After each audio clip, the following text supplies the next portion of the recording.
આપણે સૌ જાણીએ છીએ કે એક સ્ત્રીની ગર્ભાવસ્થાનો સમયગાળો 9 મહિના સુધીનો હોય, પરંતુ અહીં જે વાત કરવા જઈ રહ્યા છીએ તે થોડી અલગ છે. કારણ કે એવા જીવ વિશે જણાવીશું કે જેની ગર્ભાવસ્થા મહિનાઓ નહીં પરંતુ વર્ષોમાં હોય છે. પ્રકૃતિમાં એવા ઘણા જીવો રહેલા છે.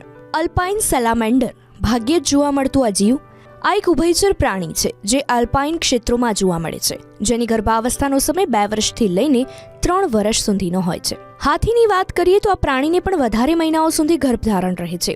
એટલે કે જો કોઈ સ્તનધારી પ્રાણીમાં સૌથી વધારે ગર્ભાવસ્થા હોય તો તે હાથીની છે, જેનો સમયગાળો 22 મહિના સુધીનો છે. ઓર્કા એક પ્રકારની માછલી છે જે સમુદ્રમાં જોવા મળે.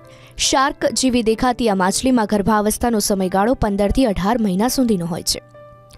જીરાફ પણ એક અલગ પ્રકારનું જાનવર. તેની લાંબી ગરદનને લઈને હંમેશા ચર્ચામાં રહે.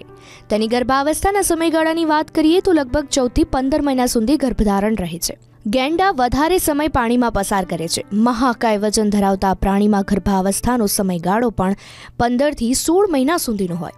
ત્યારબાદ તે પોતાના બચ્ચાને જન્મ આપે છે. દુનિયાની સૌથી મોટી માછલી ગણાતી વ્હેલનો ગર્ભાવસ્થા પીરિયડ 12 મહિના સુધીનો હોય છે.